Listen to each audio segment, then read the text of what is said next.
میں نے جو کچھ آپ کو اندازہ دیا تھا کہ عقائد کے معاملے میں عقل اور نقل کی جو آویزش ہوئی اس میں کیسے کیسے مسائل پیدا ہوئے،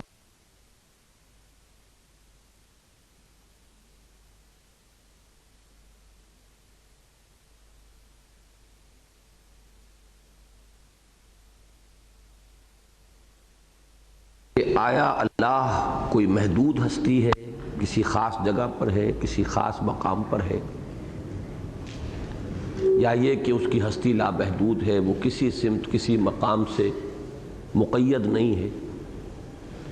اب ظاہر بات ہے کہ عقل تو ادھر لائے گی کہ وہ تو اس کی ہستی غیر محدود لامتناہی، اس کی صفات بھی غیر محدود لامتناہی،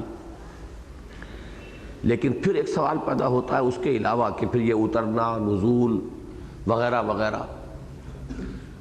اس کے علاوہ یہ کہ آیا یہ کائنات اللہ کا غیر ہے، اللہ اس سے باہر ہے؟ اگر اس کائنات کے علاوہ ہے، علیحدہ ہے، باہر ہے، تو اللہ کی ذات محدود ہو گئی۔ اب یہ پھیر ہیں جو پڑھتے ہیں، یہاں سے وہ مسئلہ، یہ مابعد الطبیعات کا مسئلہ ہے۔ اس کے لیے عنوان ہے ربط الحادث بالقدیم۔ اللہ کی ہستی قدیم ہے، کائنات حادث ہے، ان کا باہم ربط کیا ہے؟ آیا ایک دوسرے سے ایکسکلوسیو ہیں یا ایک دوسرے میں پیوست ہیں؟ معاذ اللہ پیوست ہیں تو بھی اب وہ بات کہیں کہ کہیں نکل گئی۔ اس پیوستی کے لیے دو تعبیریں اختیار کی بعض لوگوں نے کہ ایسی مثال ہے جیسے پانی میں شکر حل ہو جاتی ہے، اب وہ شربت یکجان ہے، علیحدہ نہیں رہے، لیکن اس پر اعتراض وارد ہوا کہ پہلے دو چیزوں کی ضرورت پھر ہوگی، پانی علیحدہ ہو، شکر علیحدہ ہو، پھر حل ہوگا نا۔ تو حلول سے بھی توحید کی نفی ہو گئی۔ ایک یہ کہ یہ دونوں متحد ہیں تو اتحاد کے لیے بھی دو چاہیے، پہلے سنویت ہو گئی۔ یہ ہے وہ شعر کہ حلول و اتحاد ایجا محال است، کہ در وحدت دوئی عین ضلال است۔ حلول کے لیے بھی پہلے دو چاہیے اور اتحاد کے لیے بھی پہلے دو وجود چاہیے جو متحد ہوگا۔ ہم کہتے ہیں نا کہ ایک حیوانی وجود، ایک روحانی وجود، دونوں متحد ہیں ہمارے وجود میں، تو دو تو ہو گئے نا۔ یہ ہے مسئلہ جو منطقی طور پر پھر جاتا ہے وحدت الوجود پر۔ اسی طریقے سے مثلا اب یہ بات کہ اللہ راضی ہوتا ہے، اللہ ناراض ہوتا ہے، اس کا مطلب یہ ہے کہ اللہ میں انفعال ہے، یہ انفعالی کیفیات ہے، تأثر ہے۔ یہ تو آپ نے اچھا کام کیا میں راضی ہوا، آپ نے برا کام کیا میں ناراض ہوا، میں نے آپ کے فعل سے تأثر لیا ہے، تو یہ شے اللہ کی ذات سے فروتر ہے۔ اللہ ہمارے افعال سے متاثر ہوتا ہے۔ پھر صفات جو ہیں وہ تو ذات سے علیحدہ ایک شے شمار ہوتی ہے۔ ایک شخص پہلے جاہل تھا اب عالم ہو گیا، علم کی صفت پہلے نہیں تھی اب آ گئی، لیکن یہ کہ دو چیزیں علیحدہ تو ہوئی نا۔ ایک شخص تھا جس میں استعداد تھی علم کی، ایک علم جو اسے حاصل ہوا۔ تو اللہ کی صفات کی کیا کیفیت ہے؟ ہیں صفات ذات حق، حق سے جدا یا عین ذات؟ کیا مانے انہیں؟ عین مانے کہ غیر مانے؟ صفات اللہ کی ذات سے ایڈیشنل کوئی شے ہے، فینومینن ہے، یا اللہ کی ذات کا جز ہے؟ ہیں صفات ذات حق، حق سے جدا یا عین ذات؟ اب اس کا ہمارے متکلمین جو اہل سنت کے وہ جواب دیتے ہیں، ساری گتھیاں، سارے مسئلے حل کر کے یہ کریں، ادھر جائیں تو کھائی ہے، ادھر جائیں تو کنواں ہے، کیا کریں؟ لا عین ولا غیر۔ یہ اللہ کی صفات نہ تو اللہ کی ذات کا عین ہے نہ غیر ہے، تو کیا ہے؟ اب عقل بیچاری کیا کرے گی؟ یہاں پانی بھرے گی۔ لا عین ولا غیر، یہ تو ایک ایسی شے ہے جو ان امیجنیبل ہے، آپ نے نفی کر دی دونوں کی۔ تو میں ان مسائل کا درس نہیں دے رہا، آپ کو بتا رہا ہوں کہ سب سے بڑی شے اللہ کا یقین، اللہ کا ایمان، اور اس پر جب یہ عقلی بحثیں شروع ہوئی، وہ جبر و قدر کا مسئلہ اس سے بھی آگے ہے۔ آیا انسان مجبور ہے یا اپنے اعمال پر قادر ہے؟ پتہ تک تو یہاں نہیں ہلتا، آپ کہتے ہیں بغیر اللہ کی مرضی کے اور اذن کے، تو پھر جو کچھ ہو رہا ہے اس کے اذن سے ہو رہا ہے، پھر پکڑ کائے پر گناہ کیا اور جزا کیا؟ ادھر جائیے تو مصیبت، ادھر جائیے تو مصیبت۔ اب جبر و قدر کے درمیان اعتدال کی راہ آسان نہیں ہے تلاش کرنا۔ تقدیر کیا ہے؟ تقدیر کا وہ تصور جو ہے مجبور محض بنا دیتا ہے انسان کو۔ مجبور محض ہے تو پھر اس کی جزا سزا کا کیا سوال ہے؟ تو میں صرف آپ کے سامنے یعنی وہ دے رہا ہوں کہ اب جب ان الجھنوں میں اگر انسان مبتلا ہو جائے تو وہ ایمان جو جہاد اور قتال اور اللہ کا بول بالا کرنے کے لیے درکار ہے وہ بیچارہ تو ختم ہوا۔ اب تو وہ قیل و قال ہے عقل کی، ہے کلام اللہ کے الفاظ حادث کے قدیم۔ آیا قرآن بھی حادث ہے یا قدیم ہے؟ اب اس میں اگر ہم کہتے ہیں نہیں اللہ کی کتاب ہے یہ قدیم ہے، تو یہ بھی تو ہم نے ایک نئی منطقی اصطلاح میں ایک بات کہی ہے، قرآن میں تو لکھا ہوا نہیں ہے یہ، نہ حضور نے ان الفاظ میں یہ بات کہی ہے۔ تو یہ بات سمجھ لیجئے، اس کا بعد میں بھی ذکر آئے گا کہ جو بھی عقائد مرتب ہوئے ہیں، خواہ وہ اشاعرہ کے ہوں اور خواہ وہ ماتریدی ہو، یہ بھی اس وقت کی جو منطقی ٹرمینالوجی تھی اس میں حتی الامکان کوشش کی گئی کہ ایمانی حقائق کو سمو دیا جائے، ورنہ یہ مسائل جو ہیں بڑے ٹیڑھے ہیں، انہی سے وہ باتیں چلی ہیں۔ پھر وحدت الوجود بھی، خلق قرآن بھی، جبر و قدر بھی، اور جب ان بھول بھلیوں میں انسان گم ہو جائے تو وہ ایمان اور یقین اور جس کے نتیجے میں پھر وہ گاڑی آگے چلے، دعوت، تبلیغ، جہاد، قتال، وہ نہیں پھر رہتا۔ چلیے صفحہ 71۔ متذکرہ بالا جدید مذہبی اقلیت کے مقابلے میں اسلام کے نقل کے دفاع کا سب سے بڑا مرکز دیوبند بنا۔ یہ باتیں پہلے بھی آ چکی ہیں، اب پھر ایک دوسرے اینگل سے آ رہی ہیں۔ جس نے قال اللہ و قال رسول کے حصار میں محصور ہو کر مذہب کا تحفظ کیا، اور اس قول میں ہرگز کوئی مبالغہ نہیں ہے کہ دیوبند ایک درسگاہ و دارالعلوم ہی نہیں، ایک عظیم تحریک ہے جس نے اس دور میں دین و مذہب کی حفاظت کا مؤثر رول ادا کیا اور جس سے متعدد علمی و عملی سوتے پھوٹے۔ چنانچہ شیخ الہند مولانا محمود حسن رحمۃ اللہ علیہ کے بعد شیخ الحدیث مولانا انور شاہ کاشمیری، حکیم الامت مولانا اشرف علی تھانوی، مجاہد حریت مولانا حسین احمد مدنی، شیخ الاسلام مولانا شبیر احمد عثمانی اور مبلغ ملت مولانا محمد الیاس رحمہم اللہ اور ان کے تمام علمی، روحانی، مذہبی اور سیاسی اور دعوتی اور تبلیغی سلسلوں کا اصل منبع دیوبند ہی ہے۔ حتیٰ کہ اوپر ہی کی مثال کے مطابق حقیقت یہ ہے کہ بر صغیر کی اکثر دینی درسگاہوں اور دینی و مذہبی تحریکوں کا تعلق بھی دیوبند کے ساتھ وہی ہے جو دنیا بھر کی مساجد کا خانہ کعبہ کے ساتھ اور بر صغیر کے مذہبی عناصر میں سے صرف ان کو چھوڑ کر جن کی مذہبیت بس عرس و میلاد اور فاتحہ و درود تک محدود ہے، بقیہ تمام فعال مذہبی عناصر تحریک دیوبند ہی کی مختلف شاخوں سے متعلق اور منسلک ہیں۔ ویسے اس میں تھوڑی سی وضاحت مزید کر دوں میں، اس سے بھی پہلے یہ دو حضرات نے میر درد کا ایک شعر لکھ کر یہاں میری میز پر رکھ دیا تھا، وہ چاہتے ہیں کہ میں آپ کو سنا دوں۔ وہ جو میں نے آپ کو حدیث قدسی سنائی تھی جس کو محدثین اس کی سند جو ہے اس کو معتبر قرار نہیں دیتے، لیکن مفسرین محققین نے تسلیم کیا ہے کہ اللہ تعالیٰ بندہ مومن کے دل میں سما جاتا ہے۔ وہ اس کا ترجمہ جو ہے شعر کی حالت میں خواجہ میر درد، چونکہ وہ بھی صوفی تھے، ارض و سما کہاں تیری وسعت کو پا سکے، میرا ہی دل ہے وہ کہ جہاں تو سما سکے۔ یہ اسی کی ترجمانی ہے۔ میں یہاں یہ عرض کرنا چاہ رہا تھا کہ اہل حدیث تحریک جو ہے وہ بھی ایک زمانے میں بہت زوردار تحریک کی حیثیت سے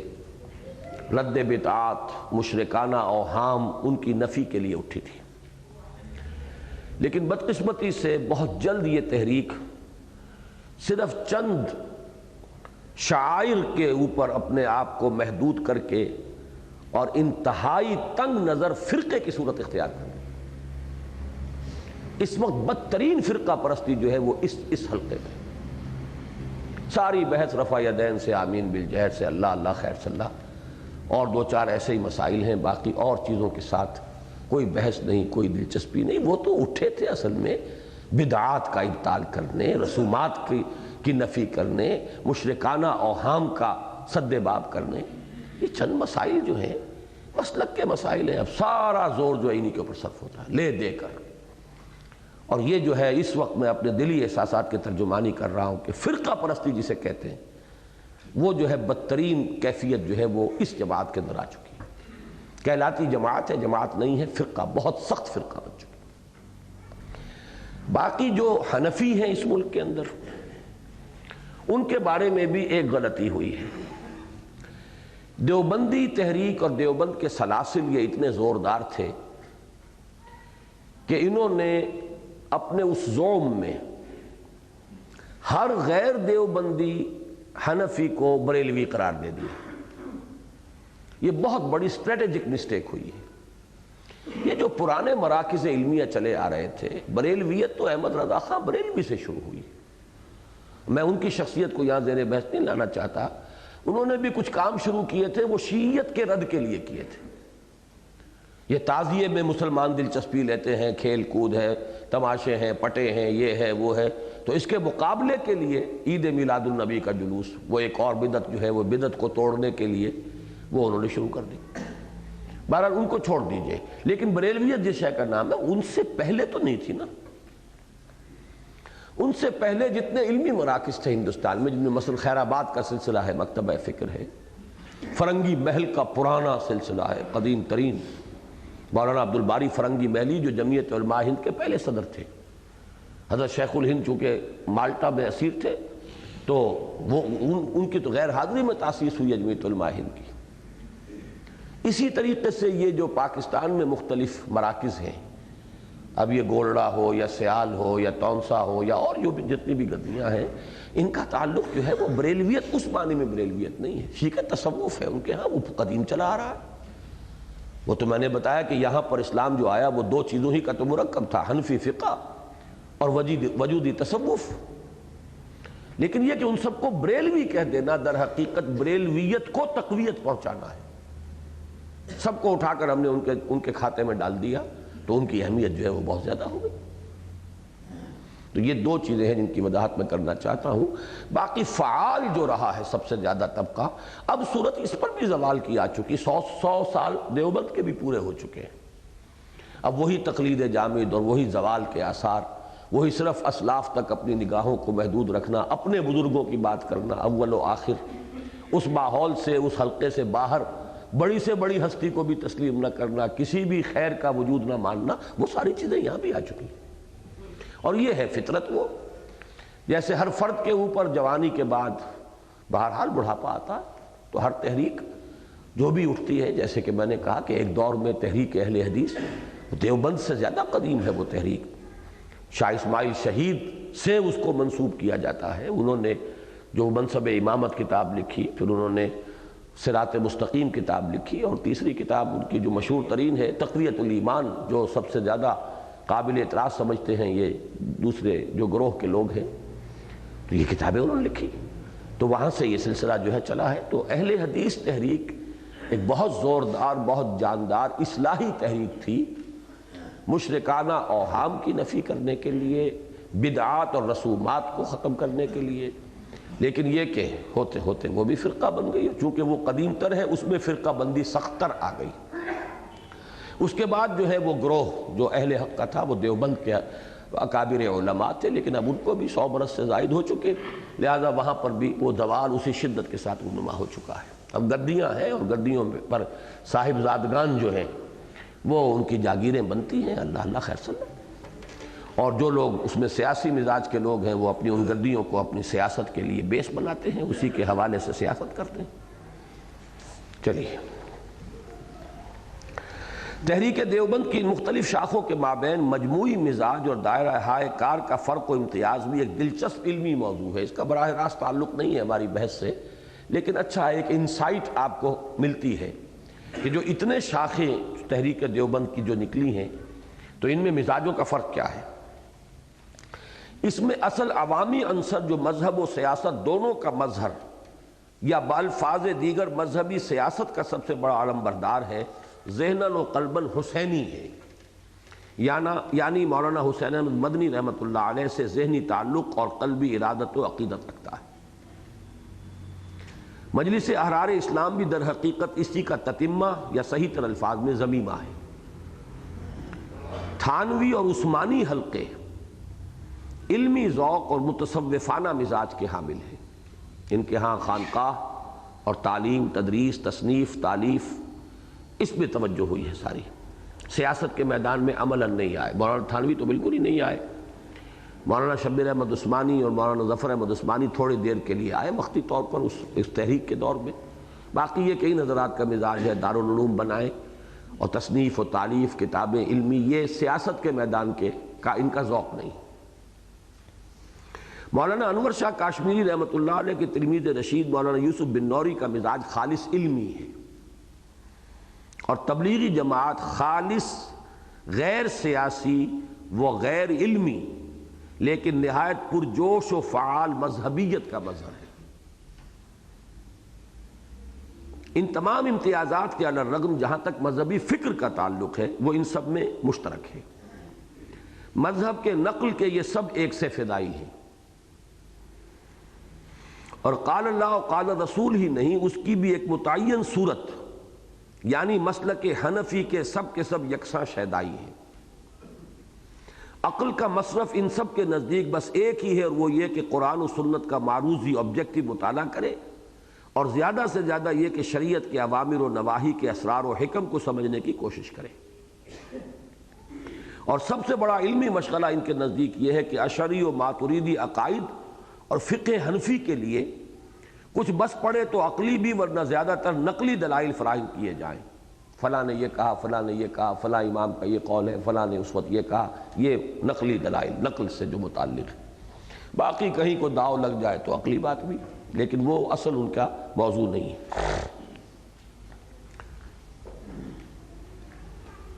دوسری طرف جدید علوم و فنون سے یہ بالکل کورے ہیں،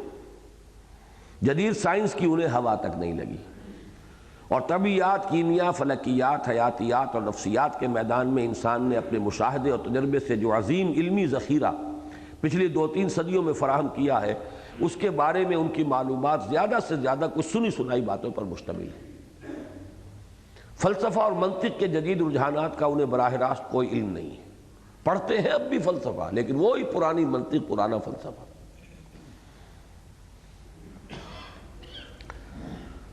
جدید عمرانیات اور خصوصاً سیاسیات اور معاشیات کی پیچیدگیوں اور الجھنوں کا بھی بلا واسطہ علم انہیں حاصل نہیں۔ گویا کہ یہ پورا حلقہ ذہنی و فکری اعتبار سے خالصتاً آج سے 700-800 برس قبل کی دنیا میں رہ رہا ہے، اور خواہ ان میں سے کچھ حضرات اپنی تحریر و تقریر میں کچھ سنی سنائی جدید اصطلاحات بھی استعمال کر لیتے ہوں، واقعہ یہ ہے کہ جدید دنیا کا نہ انہوں نے قریب سے مشاہدہ کیا ہے، نہ براہ راست مطالعہ۔ ویسے مشاہدے کی کمی تو اب کچھ پوری ہو رہی ہے، اب تو انگلستان، امریکہ کے چکر بہت لگتے ہیں، تو کچھ نہ کچھ مشاہدہ تو ہوتا ہے، لیکن یہ کہ مطالعہ نہیں۔ نتیجہ یہ ہے کہ ہمارا جسد ملی اس وقت 2 بالکل متضاد حصوں میں منقسم ہے، اور اس بحر محیط میں 2 روئیں بالکل پہلو بپہلو لیکن قطعاً علیحدہ علیحدہ بعین ہی اسی کیفیت کے ساتھ چلی جا رہی ہیں جس کا نقشہ سورۃ الرحمن کی ان آیات میں کھینچا گیا ہے، مرج البحرین یلتقیان بینہما برزخ لا یبغیان۔ ان 2 متضاد فکری و تہذیبی صوتوں کا سب سے بڑا مظہر 2 مختلف نظام ہائے تعلیم ہیں، جن میں سے ایک علی گڑھ کا معنوی تسلسل ہے اور دوسرا دیوبند کا، اور پوری ملت 2 نمایاں طور پر مختلف مکاتب فکر اور نقطۂ نظر کے مابین بٹی ہوئی ہے۔ دونوں کا ایک پہلو مفید و روشن ہے اور ایک مضر اور مایوس کن۔ ایک جانب جدید علوم و فنون اور سائنس اور ٹیکنالوجی ہے، لیکن ملحدانہ طرز فکر اور مادہ پرستانہ نقطہ نظر کے ساتھ، اور دوسری طرف ایمان و اسلام ہے لیکن جمود مطلق اور فرسودہ و اذکار رفتہ فلسفہ و منطق کے ساتھ۔ ان دونوں مکاتب فکر کو علیحدہ علیحدہ پروان چڑھتے پوری 1 صدی بیت گئی ہے، اور واقعہ یہ ہے کہ اس دور کا سب سے بڑا المیہ یہ ہے کہ تاحال ان کے مابین امتزاج کی کوئی مؤثر صورت پیدا نہیں ہو سکی۔ صبح ہم نے جو پڑھا تھا اس میں وہ بات آئی تھی کہ جماعت اسلامی بہترین پوزیشن میں تھی کہ وہ اس درمیان میں آ کے اس گیپ کو برج کر سکتی تھی، لیکن اس نے اپنے آپ کو سیاست میں ڈالا، اور سیاست میں مذہبی کیمپ بنانے کے لیے، علماء کے ساتھ متحدہ محاذ بنانے کے لیے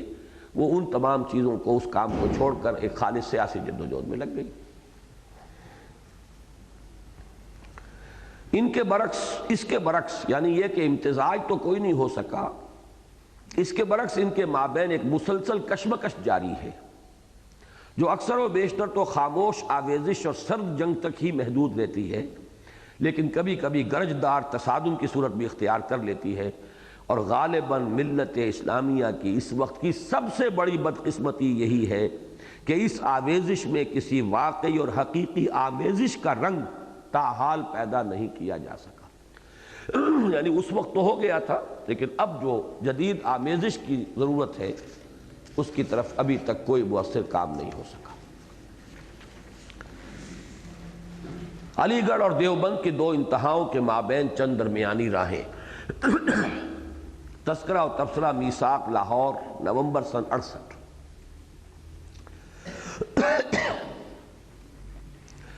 یوں تو ایک عظیم ملت میں فکر و نظر کے سدھا رنگوں یعنی شیڈز کا پایا جانا ایک فطری اور قدرتی امر ہے، چنانچہ ہماری قوم میں بھی سوچنے کے لاتعداد انداز اور غور و فکر کے بے شمار طور طریقے پائے جاتے ہیں۔ تاہم ذرا دقت نظر سے دیکھا جائے تو صاف نظر آ جاتا ہے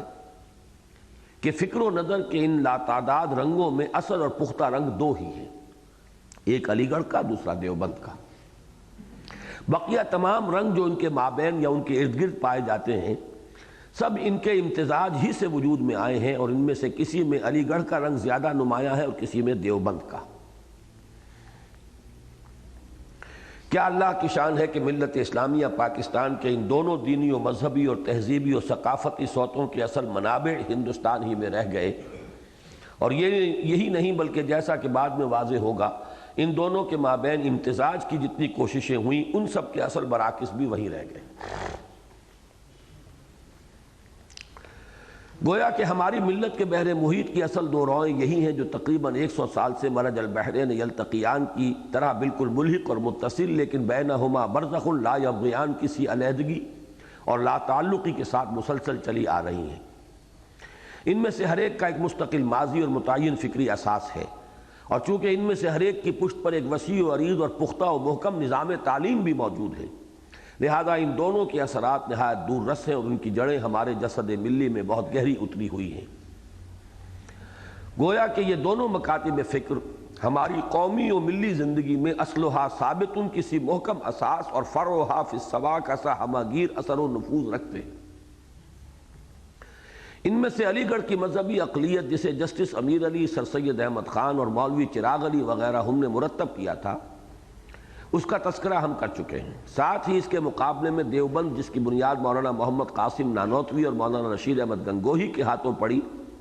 اور جن کے ذریعے اس میں کتاب و سنت کا علم ہی نہیں بلکہ حاجی امداد اللہ مہاجر مکی کی روحانیت بھی سرایت کر گئی تھی، جس طرح قال اللہ و قال رسول کا حصار اور دین و مذہب کے نقل کے دفاع کا مرکز بنا، اس کی تفصیل بھی ہم بیان کر چکے ہیں۔ اور دونوں کے مذہبی فکر کے مابین جو بعد المشرقین پایا جاتا ہے اس کا تذکرہ بھی تفصیل کے ساتھ ہو چکا ہے، لیکن اس کے بارے میں یہ گمان درست نہ ہوگا، اب تک کی باتیں تو ریپیٹیشن تھی سابقہ مضمون کی، چونکہ ایک مہینے کے بعد پھر پرچہ آتا تھا نا تو بات جوڑنی پڑتی تھی، لیکن اب نئی بات آ رہی ہے۔ لیکن اس کے بارے میں یہ گمان درست نہ ہوگا کہ یہ بعد ہمیشہ ہر حال اور ہر صورت میں موجود رہا۔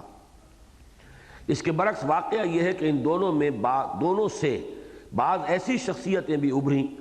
جو اپنے اصل مکتب فکر کے مجموعی مزاج کی بالکل ضد ثابت ہوئیں، چنانچہ حسن ز بصرہ، بلال از حبش، صہیب از روم کے مصداق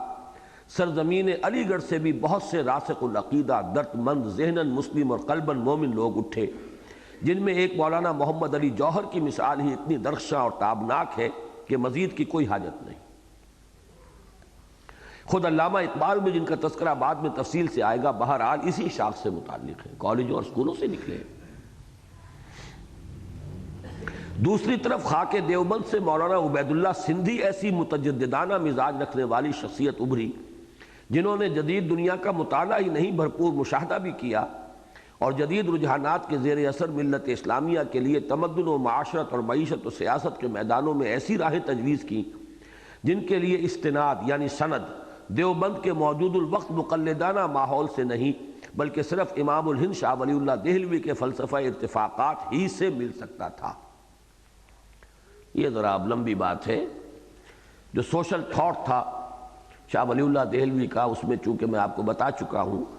کہ کچھ رجحان تھا اس معاشی عدل اور اس کے لیے زمین کا ایک خاص تصور، ملکیت زمین کے بارے میں ایک رائے، تو مولانا عبید اللہ سندھی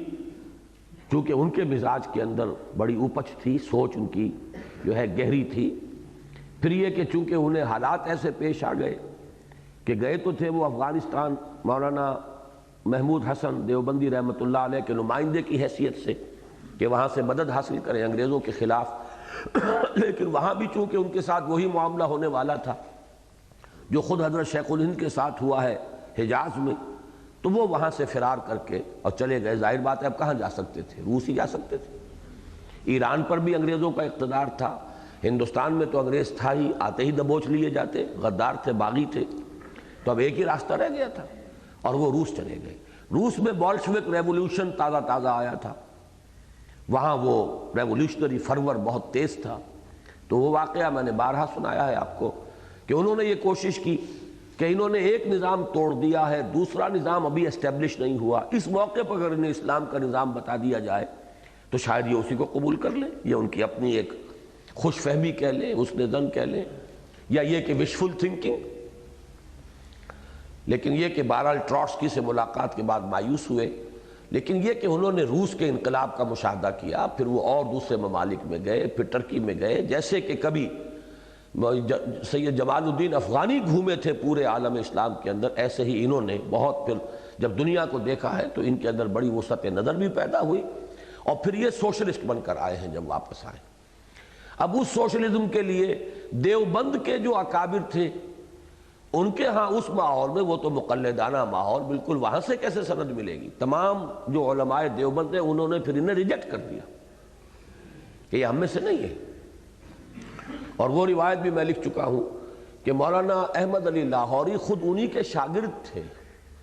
مولانا عبید اللہ سندھی ان کے مربی تھے،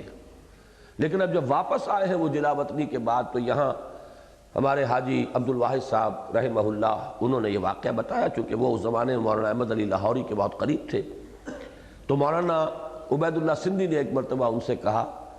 یعنی جس انداز میں کہ ایک بزرگ بات کرتا ہے چھوٹے کے بارے میں، اب مولانا احمد علی ہمارے لیے جو مقام ان کا ہے وہ ہے، لیکن یہ کہ عبید اللہ سندھی کے لیے تو وہ ان کے خرد تھے، یہ کس کام میں لگا ہوا ہے؟ میں نے اس کام کے لیے تیار کیا تھا اسے، کیا پیری مریدی لے کے بیٹھ گیا یہ تبصرہ تھا مولانا عبید اللہ سندھی کا احمد علی صاحب کے بارے میں۔ تو ان کا بڑا انقلابی مزاج تھا، بہت زوردار۔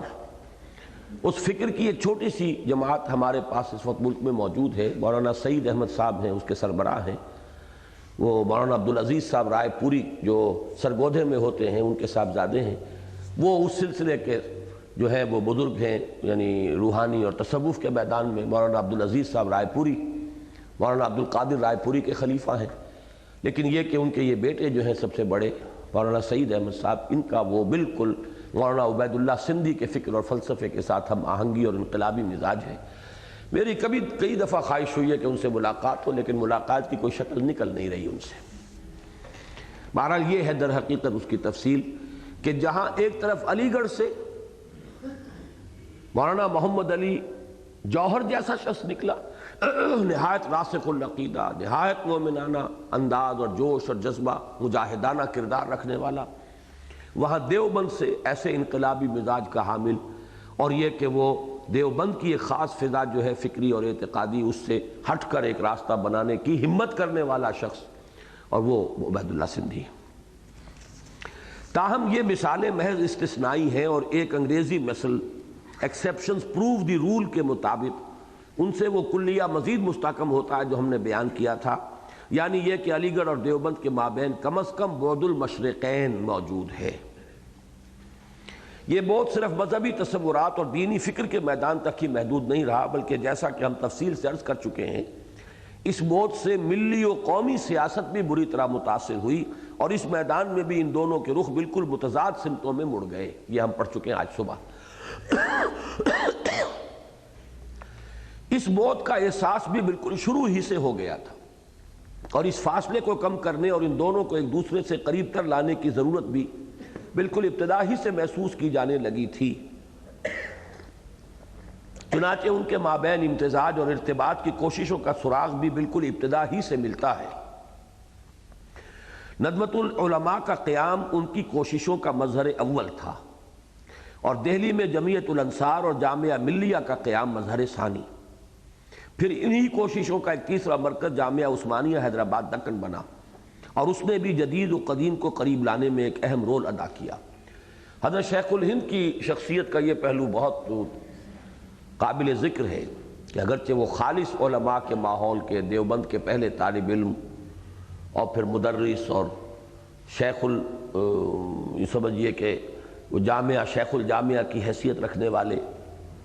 لیکن ان کے قلب کی کشادگی وہ آپ نے وہ دعوت رجوع القرآن کا جو مقدمہ ہے اس میں پڑھ لیا ہوگا کہ انہوں نے سفر کیا علی گڑھ کا، وہاں خطبہ دیا، شدید بیمار تھے، چارپائی پر لٹا کر لے جایا گیا،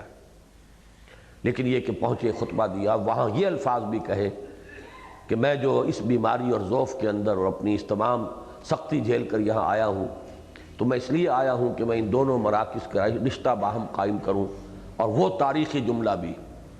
کہ جس درد میں میری ہڈیاں، جس غم میں میری ہڈیاں پگھلی جا رہی ہیں، میں یہ دیکھ رہا ہوں کہ اس غم کے غمخوار اب مدرسوں اور خانقاہوں میں اتنے نہیں ہیں جتنے کہ اسکولوں اور کالجوں میں نظر آ رہے ہیں۔ تو یہ بہت بڑی بات تھی، کوئی اور مولوی یہ بات نہیں کہہ سکتا۔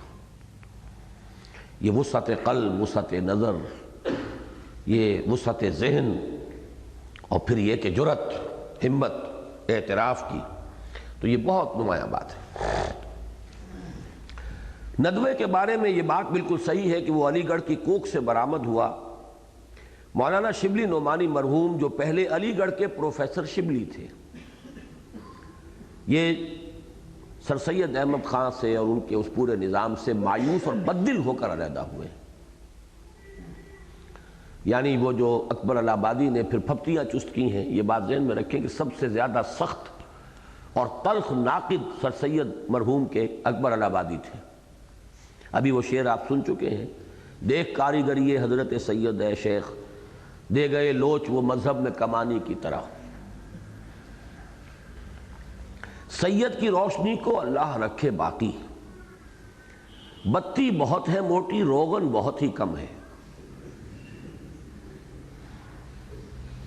لیکن یہ کہ ایک بات وہ بھی بتا دوں آپ کو کہ وہ اس کے قائل تھے کہ سر سید بہت کام کرنے والے آدمی، محنت، مشقت، بھاگ دوڑ جس طرح انہوں نے کی ہے، جو بھی دھن سوار ہو گئی تھی علی گڑھ کالج اور اس کی ترقی، اور اس کے لیے اپنا جو ہے دن رات ایک کر دینا، خون پسینہ ایک کر دینا، اس کو پھر اکبر الہ آبادی نے تسلیم کیا۔ ان کے انتقال کے بعد کہا ہے یہ شعر، بڑا ہے فرق اکبر کام کرنے اور کہنے میں، ہماری باتیں ہی باتیں ہیں سید کام کرتا تھا۔ وہ یہ اعتراف جو ہے کیا ہے، ہماری باتیں ہی باتیں ہیں سید کام کرتا تھا۔ بہرحال تو مولانا شبلی نعمانی بھی پروفیسر شبلی تھے، پھر وہاں سے مایوس ہو کر وہاں سے علیحدہ ہوئے ہیں، اور پھر یہ ندوۃ العلماء جو ہے وہ قائم تو ایک اور صاحب نے کیا تھا، لیکن یہ کہ پھر اس کے اندر آ کر جب مولانا شبلی نعمانی بیٹھے ہیں تو پھر اس کی حیثیت ہوئی، اور بعد میں ندوہ کے علامہ شبلی بنے۔ ابتداءً سر سید مرحوم کے رفقاء اور اعوان و انصار میں سے تھے، جو بعد میں ان سے بدظن اور ان کی تعلیمی اسکیم سے غیر مطمئن ہو کر ان سے علیحدہ ہوئے۔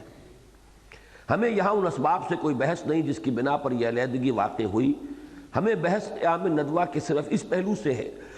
کہ یہ قدیم و جدید اور تجدد و جمود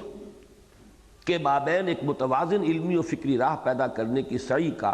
سب سے پہلا اور ہر اعتبار سے اہم ترین مظہر ہے۔ لیکن یہ واقعہ ہے کہ ندوہ فکر و نظر کا مرکز بننے کی بجائے صرف عربی زبان و ادب کا ایک گہوارہ اور تاریخ اسلامی کا ایک دارالاشاعت بن کر رہ گیا، اور علی گڑھ کے جدید اور دیوبند کے قدیم مذہبی فکر کے مابین کوئی حقیقی اور واقعی امتزاج پیدا کرنے میں بالکل ناکام رہا۔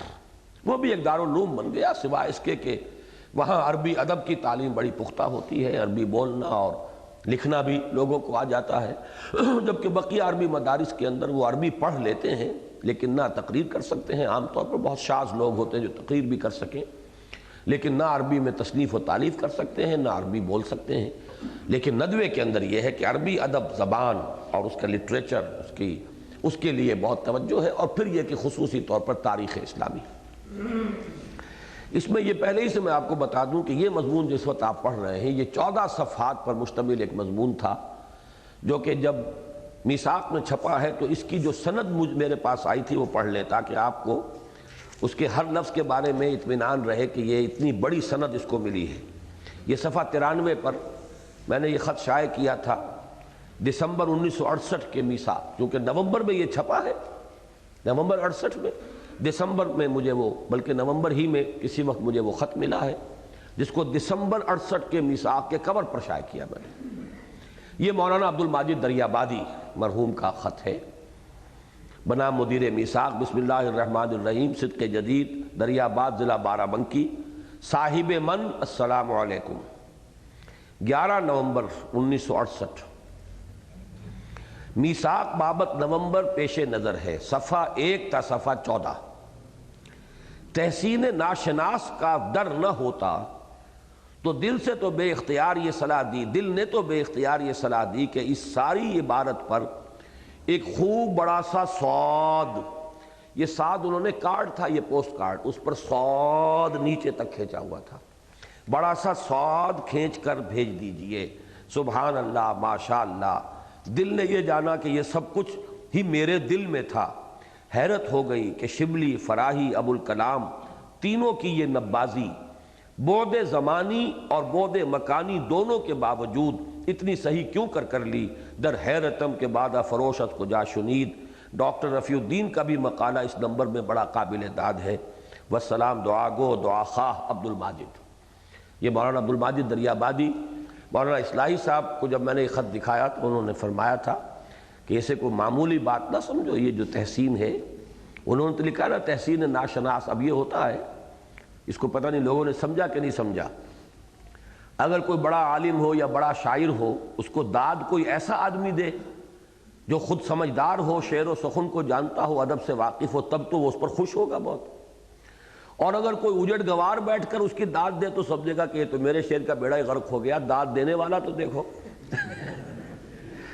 تو یہ ہے وہ تحسین ناشناس، جو جانتے ہی نہیں وہ تحسین کریں تو وہ در حقیقت تحسین نہیں ہے، حجو ہے۔ تو وہ اپنے آپ کو انہوں نے وہ جو ایک کسر نفسی کا انداز ہوتا ہے تو اس میں کہا ہے کہ اگر تحسین ناشناس کا در نہ ہوتا، یعنی یہ کہ اپنے آپ کو ناشناس قرار دیا ہے یہاں، تو دل نے تو یہ بے اختیار صلاح دی کہ اس ساری عبارت پر ایک خوب بڑا سا صاد کھینچ کر بھیج دیجئے۔ اس لیے میں کہہ رہا ہوں اصل میں اس لیے کہ مولانا شبلی کے بارے میں رائے دے رہا ہوں، مولانا فراہی کے بارے میں، مولانا ابو الکلام کے بارے میں مجھ سے کہا جا سکتا ہے کسی کو تم نے دیکھا نہیں، تم ہوتے کون ہو اس کے بارے میں رائے دینے والے؟ اور اعتراض صحیح ہوگا جی۔ صاد کہتے ہیں صحیح کے لیے، صحیح کا صاد، شروع سے صاد ہوتا ہے نا، تو بعض حروف جو ہیں وہ پورے لفظ کے وہ قائم مقام ہو جاتے ہیں۔ پرانے زمانے میں جب استاد کاپی دیکھتا تھا تو صاد کا بھی پورا صاد نہیں، بس ڈنڈا کر کے کہ ہاں ٹھیک ہے یہ صحیح ہے، جس کو آج کل پھر یوں کر دیتے ہیں یہ ٹھیک ہے، لیکن یہ کہ پہلے وہ صاد کرتے تھے، صاد لکھ دیتے تھے۔ اور صاد کرنا یہ محاورہ ہے اردو کا، میری اس تجویز پر صاد کیا یعنی اس کو صحیح قرار دیا، اس سے اتفاق کیا۔ جی کیا فائدہ ہے، آپ کے پاس موجود ہے، ویڈیو پہ فوکس کرنے کی کیا ضرورت ہے؟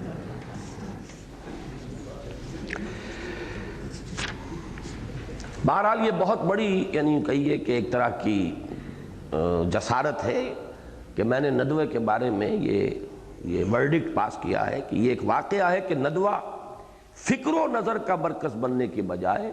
صرف عربی زبان و ادب کا ایک گہوارہ اور تاریخ اسلامی کا ایک دارالاشاعت بن کر رہ گیا، اور علی گڑھ کے جدید اور دیوبند کے قدیم مذہبی فکر کے مابین کوئی حقیقی اور واقعی امتزاج پیدا کرنے میں بالکل ناکام رہا۔ ایک جدید لیکن متوازن علم کلام کی تدوین کی ضرورت کا احساس تو مولانا شبلی کو شدت کے ساتھ تھا۔ ضرورت کا احساس تو ہو گیا تھا کہ اب پرانا علم کلام کام نہیں دے گا، وہ تھا وہ فلسفہ اور منطق کی بنیاد پر، اب ہے یہ سائنٹیفک دور، نئے مسائل پیدا ہو گئے ہیں، تو محسوس ہو رہا تھا کہ ہمارا وہ علم کلام اب چل نہیں رہا، کوئی نیا ہونا چاہیے، لیکن اس نئے کے مزاج کو وہ بالکل نہیں سمجھ پائے۔ یہ بھی ایک بڑی شخصیت سے ایک بڑا شریر اختلاف ہے یا ان پر ایک الزام ہے۔ چنانچہ اسی لیے انہوں نے علم الکلام میں قدیم علم کلام کی تاریخ مرتب کی، یہ ان کی کتاب ہے تصنیف علم الکلام، اور پھر نیا علم الکلام الکلام کے نام سے لکھنا شروع کیا۔ لیکن ایک تو وہ اس کی صرف ایک جلد لکھ کر رہ گئے، حالانکہ اس کی تکمیل ان کے پیش نظر اسکیم کے مطابق 3 جلدوں میں ہونی تھی۔ اس پر نوٹ ہے غالباً اس لیے کہ اس پہلی ہی جلد پر جو مخالفت ہوئی اور کفر کے فتوے موصول ہوئے وہی مولانا شبلی کے لیے بہت کافی تھے۔ اب جدید علم کلام تو آئے گا تو وہ قدیم جو اصطلاحات ہیں ان سے ہٹ کر کوئی بات ہوگی نا، اور وہ حلقہ اتنا جامد ہو چکا ہے ان اصطلاحات میں کہ وہ اس سے ذرا ہٹا تو کفر کا فتویٰ آئے گا۔ تو پہلی ہی جلد چھپی، اس کے اوپر جو کفر کے فتوے آئے تو انہوں نے پھر آگے کے لیے ہاتھ کھینچ لیا۔ اور دوسرے یہ بھی کہ یہ ایک ناقابل تردید حقیقت ہے کہ وہ وقت کے تقاضے کو بھی بالکل نہ سمجھ پائے، اور جو علم کلام اس وقت حقیقت مطلوب تھا اس کے فروع کیا اصول بھی ان پر واضح نہ ہو سکے۔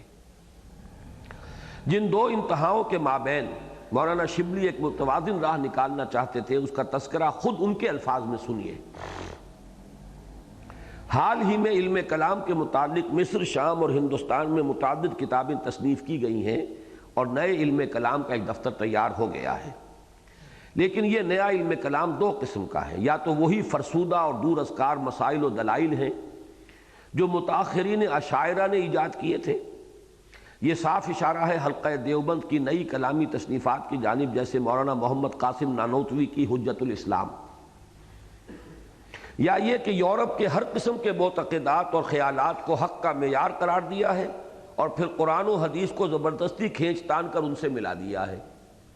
یہ مراد ہے سر سید احمد خان اور مولوی چراغ علی کا علم کلام، وہی 2 انتہائیں،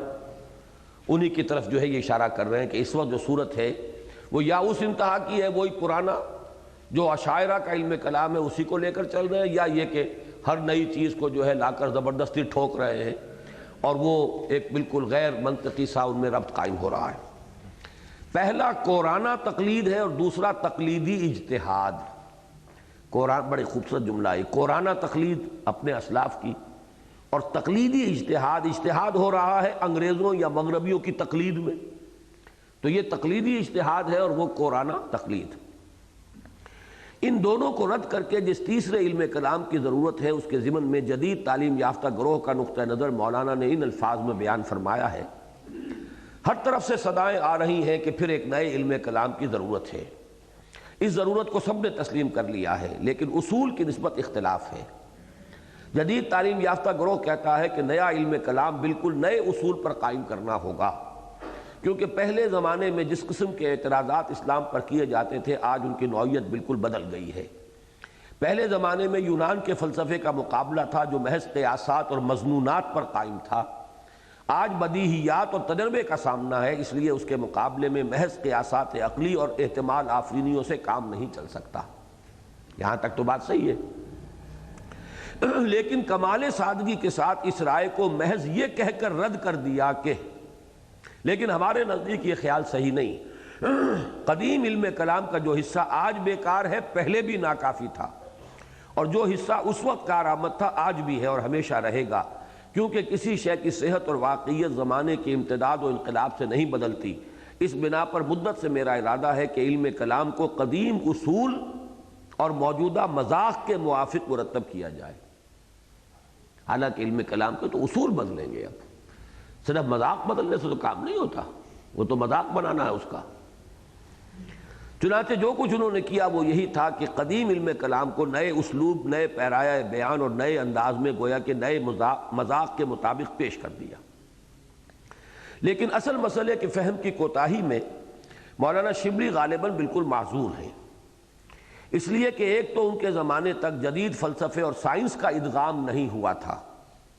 دوسرے خود فلسفہ بھی ابھی صرف اسپینسر اور مل تک ہی پہنچا تھا۔ غزالی اور رومی کی بلا کون سنے گا، محفل میں چھڑا نغمہ اسپینسر و مل ہے۔ گویا کہ فکر جدید کا اصل چیلنج ابھی پوری طرح سامنے نہیں آیا تھا۔ یہی وجہ ہے کہ الکلام کے مقدمے میں مولانا نے فلسفہ اور سائنس کی موجود الوقت صورتحال کا نقشہ ان الفاظ میں کھینچا ہے۔ تمام دنیا میں گل مچ گیا ہے کہ علوم جدیدہ اور فلسفہ جدیدہ نے مذہب کی بنیاد متزلزل کر دی ہے۔ فلسفہ و مذہب کے مارکے میں ہمیشہ اس قسم کی صدائیں بلند ہوتی رہی ہیں اور اس لحاظ سے یہ کوئی نیا واقعہ نہیں، لیکن آج یہ دعویٰ کیا جاتا ہے کہ فلسفہ قدیمہ قیاسات اور ظنیات پر مبنی تھا، اس لیے وہ مذہب کا استحصال نہ کر سکا۔ برخلاف اس کے فلسفہ جدیدہ تمام تر تجربہ اور مشاہدہ پر مبنی ہے، اس لیے مذہب کسی طرح اس کے مقابلے میں جان بر نہیں ہو سکتا۔ یہ عام صدا ہے جو یورپ سے اٹھ کر تمام دنیا میں گونج رہی ہے، لیکن ہم کو غور سے دیکھنا چاہیے کہ اس واقعیت میں مغالطے کا کس قدر حصہ شامل ہے۔ یونان میں فلسفہ ایک مجموعے کا نام تھا جس میں طبیعیات، عنصریات، فلکیات، الہیات، مابعد الطبیعات سب شامل تھا، لیکن یورپ نے نہایت صحیح اصول پر اس کے دو حصے کر دیے۔ جو مسائل مشاہدہ اور تجربے کی بنا پر قطعی اور یقینی ثابت ہو گئے ان کو سائنس کا لقب دیا، اور جو مسائل تجربہ و مشاہدہ کی دسترس سے باہر تھے ان کو فلسفہ کا نام دیا۔ لیکن افسوس کہ یورپ میں یہ نہایت صحیح اصول بس تھوڑی دیر ہی چل سکا، اور جلد ہی اس کے بجائے وہ فطری اصول پھر بروئے کار آ گیا کہ علم ایک ناقابل تقسیم وحدت ہے اور اسے سائنس اور فلسفے کے دو جداگانہ خانوں میں تقسیم نہیں کیا جا سکتا۔ اب یہ دو فقرے اگلے بہت اہم ہے، نوٹ کیجئے۔ چنانچہ یورپ کا بعد کا فلسفہ ان نظریات کی اساس پر مرتب و مدون ہوا جو سائنس کے بعض شعبوں سے ابھرے، جیسے ڈارون کا نظریہ ارتقاء اور فرائیڈ کا نظریہ جنس۔ ڈارون کا نظریہ ارتقاء تو بائیولوجی کے میدان سے آیا اور اس نے انسان کی سوچ کے اندر ایک عظیم انقلاب برپا۔ انسان کو حیوان بنانے میں سب سے بڑا اثر جو ہے وہ تو ڈارون کے نظریہ ارتقاء کا ہے۔ مذہب کے لیے سب سے بڑا چیلنج تو ڈارون کا نظریہ ارتقاء ہے۔ تو وہ کہہ رہے ہیں کہ سائنس علیحدہ ہے اور یہ فلسفہ علیحدہ ہے، فکر علیحدہ ہے، جبکہ یہ جو اٹھا وہ سائنس کے ایک شعبے سے آیا، لیکن یہ کہ پورے فلسفے پہ، پورے فکر کے اوپر چھا گیا۔ اسی طریقے سے سائیکالوجی، اسے آپ سائنس کا ایک فیلڈ قرار دیتے ہیں، لیکن فرائیڈ کے نظریات نے جو ہے انسان کی سوچ کو اور انسان کی معاشرت اور اخلاقیات اور اس کی تمام اقدار جو ہے اخلاقیات کی، ان کو تبدیل کر کے رکھ دیا۔ الغرض جدید دنیا کو جو نیا علم کلام فی الواقع مطلوب تھا، اس کے تو اصول و اساسات کے بارے میں بھی مولانا شبلی صحیح تصور قائم نہ کر پائے تو اس کی تدوین کیا کرتے۔ رہا دوسرے معاملات میں علی گڑھ اور دیوبند کے مابین امتزاج، تو اس کی بھی کوئی صورت ندوہ میں پیدا نہ ہو سکی، اور مولانا شبلی کے بعد ان کے جانشین مولانا سید سلیمان ندوی مرحوم نے جب حلقہ دیوبند کی ایک علمی اور روحانی شخصیت یعنی مولانا اشرف علی تھانوی رحمۃ اللہ علیہ کے ہاتھ پر بیعت کر لی، تو یہ بات بالکل ہی کھل گئی کہ ندوہ کوئی مستقل چیز ہے ہی نہیں، اس کی حیثیت بس ایک چھوٹی سی لہر کی ہے جو علی گڑھ کی عظیم رو سے نکل کر بالآخر دیوبند کی دوسری بڑی رو میں جا شامل ہوئی۔ بعد میں جب سید سلیمان ندوی کے شاگرد رشید سید ابو الحسن علی ندوی نے کچھ عرصہ ادھر ادھر کی خاک چھاننے کے بعد بالآخر اسی حلقہ دیوبند کی ایک دوسری روحانی شخصیت مولانا عبد القادر رائے پوری کے ہاتھ پر بیعت کی، تو یہ اسی سنت سلیمانی کا اتباع ہے۔ بہرحال اب ندوے کی حیثیت دیوبند کے ایک زمینے کی ہے یا زیادہ سے زیادہ ایک توسیع یعنی ایکسٹینشن کی، اس کا مستقل جداگانہ وجود کوئی نہیں۔ بات کیا کہنی مقصود تھی کہ جو امتزاج جو اس دور کے لیے جس کی ضرورت ہے، جس کا ایک احساس تو موہوم سا یا مبہم سا احساس مولانا شبلی کو ہوا تھا، اس کی جانب کوئی عملی قدم ندوہ میں نہیں اٹھ سکا، وہ بھی ایک دارالعلوم ہے بس۔ اس طرح ندوہ تو بہت جلد ختم ہو گیا، ختم معنوی طور پر، جیسے مولانا ابوالکلام جیتے جی مرحوم ہو گئے تھے، یا میرے خیال میں مولانا مودودی بھی جیتے جی مرحوم ہو گئے تھے، اس لیے کہ وہ اپنے اس فکر سے، اپنے اس رخ سے ہٹ گئے تھے۔ اسی طرح ندوہ تو ہے، لیکن یہ کہ جس کام کے لیے قائم ہوا تھا اس کے اعتبار سے وہ ختم ہو گیا۔ اس طرح ندوہ تو بہت جلد ختم ہو گیا، اور مولانا شبلی جو درمیانی راہ نکالنا چاہتے تھے وہ اس کے ذریعے سے نہ نکل سکی۔ تاہم ان کی یہ خواہش بعض دوسری پگڈنڈیوں کی صورت میں ظاہر ہوئی جن کا تذکرہ اہمیت کا حامل ہے۔ اب یہ ہم کل پڑھ چکے ہیں، لیکن دوبارہ بھی پڑھ لیجئے یہ اقتباس۔ یہاں سے تھا اقتباس جو کل ہم نے پڑھا تھا، یہاں موٹے حروف میں لکھا ہوا ہے اس لیے آپ کو پڑھنے میں آسانی ہوگی، وہاں وہ بہت باریک تھا۔ مولانا شبلی اپنی ذات میں ایک نہایت جامع و صفات انسان تھے، اور ان کی شخصیت ندوے کی نسبت بہت زیادہ جامع اور گمبھیر تھی۔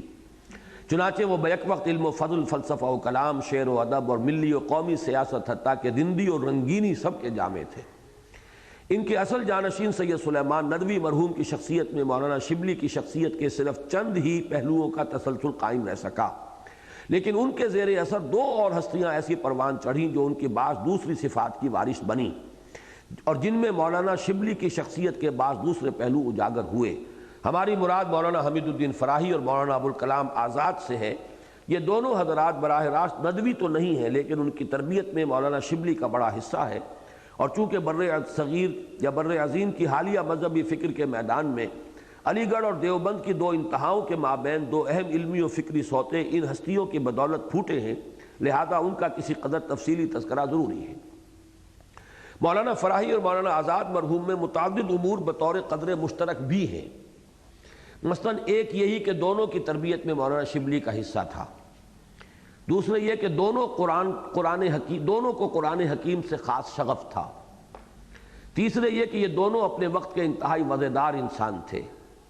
چوتھے یہ کہ یہ دونوں مولانا شبلی کے برعکس جنہوں نے اپنی حنفیت کی شدت سے کے اظہار کے لیے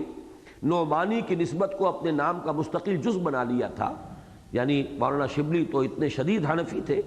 لیکن یہ دونوں تقلید سے یکساں بعید و بیزار تھے، اور دونوں کو اصل ذہنی و علمی مناسبت امام ابن تیمیہ سے تھی۔ حالانکہ امام ابن تیمیہ کے بارے میں مولانا شبلی نے ایک جگہ بہت سخت جملہ لکھا ہے، لیکن ان اشتراکات کے بعد اختلافات کا ایک وسیع میدان ہے جس میں یہ دونوں شخصیتیں ایک دوسرے کی بالکل ضد تھیں۔ اب یہ شروع ہوا۔ مولانا آزاد میں شبلی کی رندی اور رنگینی کا تسلسل بھی موجود رہا، جبکہ مولانا فراہی بالکل زاہد خشک تھے۔ مولانا آزاد کی وزیداری میں شکوہ و تمکنت کی آمیزش تھی، جبکہ مولانا فراہی پر فخر و درویشی کا رنگ غالب تھا۔ مولانا آزاد ابوالکلام تھے، اور ان کی شعرا بیان خطابت میں ایک لاوا اگلنے والے زندہ آتش فشاں کا رنگ تھا، جبکہ مولانا فراہی نہایت کم گو تھے، اور ان کا سکوت ایک ایسے خاموش آتش فشاں سے مشابہت رکھتا تھا جس کے باطن میں تو خیالات و احساسات کا لاوا جوش مارتا ہو، لیکن ظاہر میں وہ بالکل ساکت و صامت ہو۔ مولانا آزاد کی تحریر میں اصل دور ادبیت اور عبارت آرائی پر تھا، جبکہ مولانا فراہی کی تحریر نہایت سادہ لیکن مدلل ہوتی تھی۔ مولانا آزاد سیاست کے میدان کے بھی شہسوار تھے، اور دین کی وادی میں بھی ان کا اصل مقام داعی کا تھا، جبکہ مولانا فراہی سیاست سے تمام عمر کنارہ کش رہے، اور دین و مذہب کے میدان میں بھی ان کا اصل مقام آخر دم تک صرف ایک طالب علم یا زیادہ سے زیادہ ایک مفکر کا رہا۔ چنانچہ مولانا آزاد طوطی ہند تو تھے ہی، ایک وقت ایسا بھی گزرا جب وہ امام الہند قرار پائے، جبکہ مولانا فراہی سے ان کی زندگی ہی میں نہیں بلکہ آج تک بھی صرف کچھ علم دوست لوگ ہی واقف ہو سکے۔ لیکن اس کے برعکس مولانا آزاد تو آندھی کے مانند اٹھے اور بگولے کی طرح رخصت ہو گئے، تاہم کہ آج وہ لوگ بھی ان کا نام لینا تک گوارا نہیں کرتے جنہوں نے اپنی قندیل خود انہی کی شمع سے روشن کی، جبکہ مولانا فراہی ایک مستقل طرز فکر اور مکتب علمی کی بنیاد رکھ گئے، جن کا نام لیوا ایک ادارہ دائرہ حمیدیہ کے نام سے ہندوستان میں اور ایک انجمن مولانا امین حسن اصلاحی کی ذات میں پاکستان میں موجود ہے۔ میں وہ بات اصلاحی صاحب کی آپ کو بتا رہا تھا، وہ رہ گیا جملہ، کہ انہوں نے فرمایا تھا کہ یہ جو سند آئی ہے اس کو معمولی نہ سمجھو، اس لیے کہ مولانا عبدالماجد دریابادی اس قافلے کے آخری فرد ہیں، یعنی تھے شریک اسی قافلے میں۔ مولانا فراہی، مولانا ابوالکلام، مولانا اور مولانا شبلی، مولانا محمد علی جوہر، یہ تمام سب سے زیادہ انہیں لگاؤ جو تھا وہ مولانا محمد علی جوہر کی ذات سے تھا، چونکہ یہ بھی گریجویٹ تھے اسی لائن کے پڑھے ہوئے، لیکن بہرحال یہ کہ یہ اس قافلے کے آخری فرد ہیں جو زندہ ہیں، لہذا ان کی گواہی جو ہے گویا کہ وہ اس گواہی کے مصداق ہے کہ جو قرآن مجید میں آئی ہے کہ شہد شاہد من اہلہا، گواہی دی گواہی دینے والے نے جو خود اس کے گھر ہی سے تھا، اسی کے خاندان کا، اسی قافلے کا فرد۔ قرآن مجید سے جو شغف ان دونوں بزرگوں کا تھا، مزاج کے افتاد کے فرق کی بنا پر اس کا ظہور بھی مختلف صورتوں میں ہوا۔ مولانا آزاد کی تفسیر سورۃ الفاتحہ اردو ادب کا تو شاہکار یعنی کلاسک ہے ہی، قرآن کے جلال و جمال کا بھی ایک حسین مرقع ہے۔ پھر سورۃ الکہف کے بعد مباحث میں ان کی تحقیق و تنقید کا کوئی جواب ہی نہیں، بہیں ہمہ قرآن حکیم کا کوئی مرتب و منضبط فکر وہ پیش نہیں کر سکے۔ جبکہ مولانا فراہی نے قرآن حکیم کے استدلالی پہلو کو واضح کیا اور ایک طرف نظم قرآن کی اہمیت واضح کر کے تدبر قرآن کی نئی راہیں کھولیں اور قرآن پر غور و فکر کے اصول و قواعد اثر نو مرتب و مدون کیے، اور دوسری طرف اپنی بعض تصنیفات جو تاحال نامکمل مسودات ہی کی صورت میں ہیں، ان کے ذریعے خالصتاً قرآن حکیم کی روشنی میں ایک نئے علم کلام کی بنیاد رکھ دی۔ جیسا کہ ہم نے عرض کیا، آسمان شبلی کے ان دو ٹوٹے ہوئے تاروں سے بر صغیر کی موجودہ اسلامی فکر کے دو سوتے پھوٹے ہیں، جن کا تذکرہ صورتحال کی صحیح اور مکمل جائزے کے لیے ناگزیر ہے۔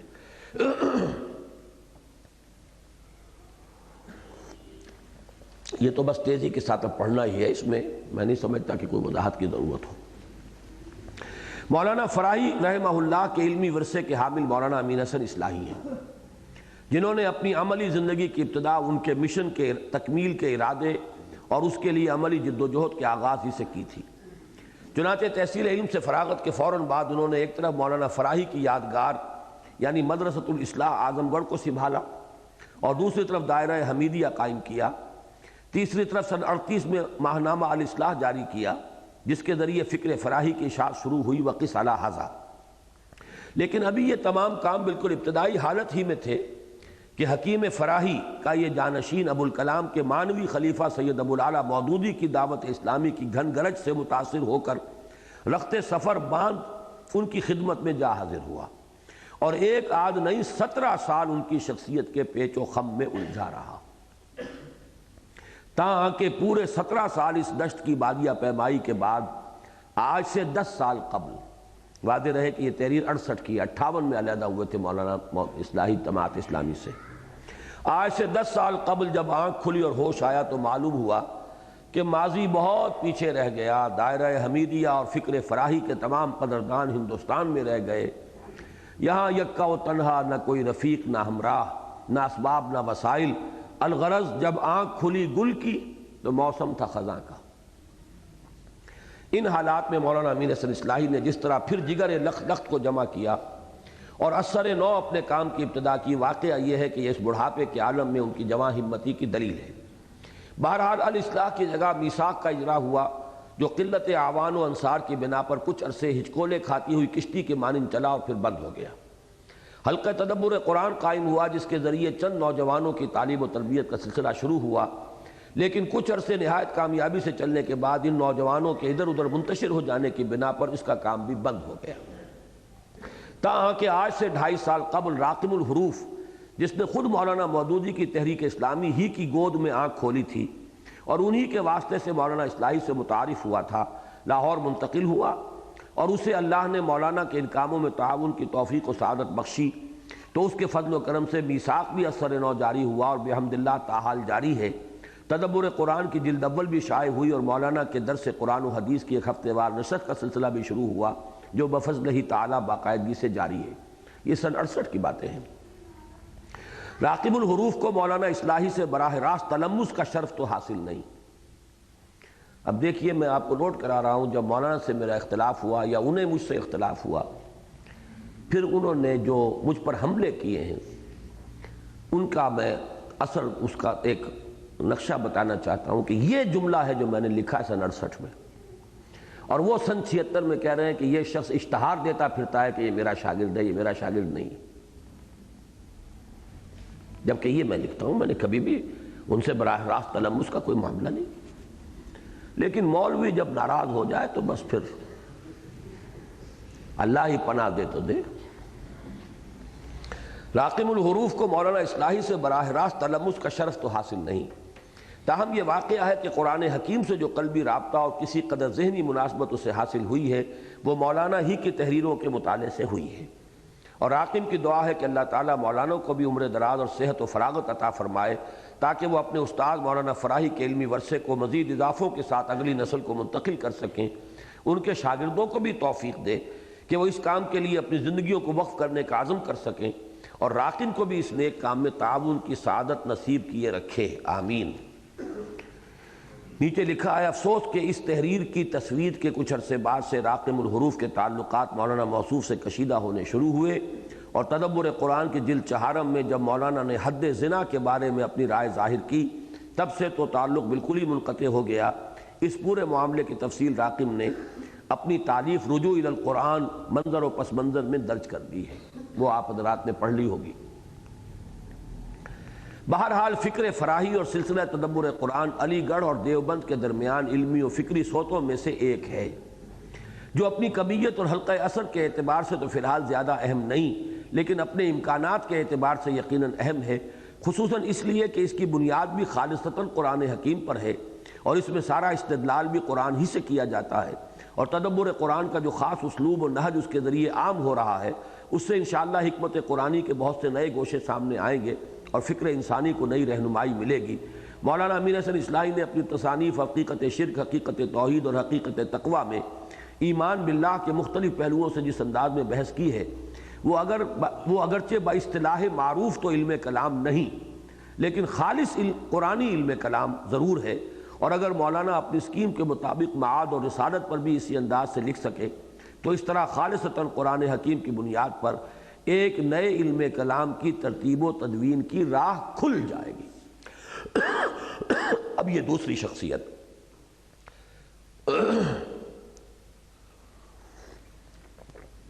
سید ابو العلا مودودی نے اگرچہ کبھی صراحتاً کیا کنایتاً بھی یہ تسلیم نہیں کیا،